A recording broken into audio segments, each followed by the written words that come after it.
The city was just waking up when the snow-covered streets glowed under the pale morning sun, and CEO Arlen Crawford stepped out of his office building, his mind buried in numbers, deadlines, and the demands of a world that rarely allowed him a breath of quiet. Yet everything around him stilled the moment he saw a small figure standing alone beside the iron fence, clutching a green backpack and trembling in the winter chill. Her tiny boots were half buried in the snow, her face pale, her breath shaky.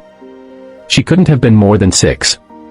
When he approached, she looked up with frightened eyes, stepped closer, and whispered words that cut deeper than the cold itself. "Sir, my mom didn't come home last night." And in that instant, the morning light, the fresh snow, the impossible quiet of the street, all of it collapsed into one chilling question. Where was her mother? If you believe in kindness, second chances, and humanity, please like, comment, share, and subscribe to Kindness Corner. And tell us in the comments, where are you watching from? Your support helps us bring more heart-touching stories to the world. Arlen had built an empire from nothing, but the look in the little girl's eyes left him more helpless than any corporate storm he had weathered. Her name was Safina.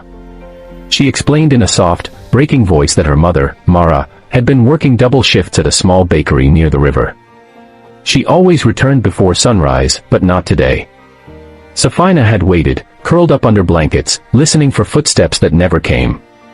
And when daylight finally arrived, she gathered all the courage she had, put on her little purple jacket, and walked through the snow to the only place she knew her mother often talked about, this street, this building, where she delivered pastries to companies. Hearing her story, Arlen tasted a deep ache he didn't understand. He didn't know this woman, yet something in the child's trembling tone told him the situation was real, urgent, and possibly dangerous. He guided Safina inside his office lobby, offered her warm tea, and alerted security to check nearby CCTV. But the cameras showed nothing helpful. Mara's last known trail ended near the marketplace, where the snowstorm had begun the night before. Arlen could have easily called authorities and gone back to his comfortable office, but something inside him refused to let this child face the world alone. Maybe it was because he, too, knew what it felt like to wait for someone who never returned. His own father had abandoned him when he was 10. Safina's fear mirrored a childhood pain he had buried under years of ambition. That memory, sharp as broken glass, lit a fire inside him. He couldn't abandon her the way he had once been abandoned. Daylight reflected off the icy sidewalks as Arlen took Safina's hand and promised he would try to find her mother. The storm that had raged the previous night had left the streets coated in thick snow, making every step slow and every breath visible in the cold air. The city seemed frozen in time. Cars struggled to move, shopkeepers shoveled paths, and the sun's dim glow made everything feel fragile and uncertain. Arlen and his driver began searching neighborhood after neighborhood, asking vendors, bakery workers, and taxi drivers whether they had seen Mara. Safina, though shivering, stayed quiet and brave, her eyes scanning every corner like she expected her mother to step out at any second. Hours passed with no sign of Mara. Arlen noticed Safina's small hands growing colder, her cheeks losing color, and he instructed his driver to take her somewhere warm. But the little girl refused to leave him. She held onto the sleeve of his coat as though letting go would mean losing the last hope she had.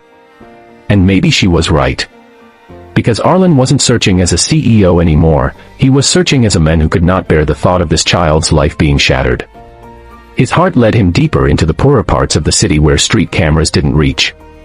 Snow crunched beneath his polished shoes as the wind bit at his face, but he pushed through, knowing one thing with absolute certainty: he would not return without answers. Their search led them to the old industrial district, where the roof still held heavy blankets of snow from the night storm. A homeless man warming his hands over a small fire recognized Mara's photo. He explained that she had slipped on the icy road while carrying bakery boxes and had been helped by 2 strangers who took her to a small community shelter nearby. Arlen felt hope rising again. He lifted Safina into the car, wrapped her in his own coat, and instructed the driver to rush toward the shelter. Every minute felt like an eternity, the streets winding through silent blocks and abandoned warehouses. Safina leaned against him, exhausted, her tiny fingers clutching the fabric of his sleeve as though her life depended on him not letting go. When they reached the shelter, Arlen jumped out before the car fully stopped. The sun had climbed higher, giving a pale warmth to the snowy world around them. Inside the building, the air smelled of soup and medicine. Volunteers hurried around helping people injured by the storm. And there, on a narrow cot, lay a woman with a bandaged leg and bruised hands. Her hair was messy, her eyes tired, but when they opened and saw her daughter in Arlen's arms, they filled with life again. Safina's cry broke the silence, a sound so raw and relieved it made even the volunteers pause. She rushed into her mother's embrace, tears melting into the blanket of sunlit warmth that filled the room. Mara whispered over and over that she was fine, she had slipped, she had been rescued, she was coming home, but she hadn't been able to walk in the morning. Arlen stood nearby, watching the reunion with a feeling he hadn't experienced in years, gentle, humbling gratitude. He spoke quietly with the shelter staff and arranged medical support for Mara, offering to cover every bill.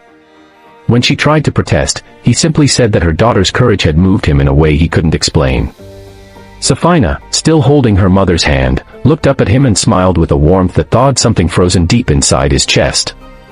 As sunlight poured through the shelter windows, illuminating the snowy streets outside, Arlen realized that not all storms were made of wind and ice. Some storms lived inside people, and sometimes it took just one act of kindness to calm them. If this story touched your heart, please like, comment, share. Your engagement helps us bring more life-changing moments and real human stories to people around the world. Special request, before you go, please comment below what part of this story moved you the most. And as Arlen stepped back outside into the daylight, watching the snow slowly melt under the gentle sun, he felt something new rising inside him. Not success, not power, but a quiet reminder that humanity still lived in the smallest acts, the softest whispers, and the courage of a little girl who refused to give up on the person she loved most.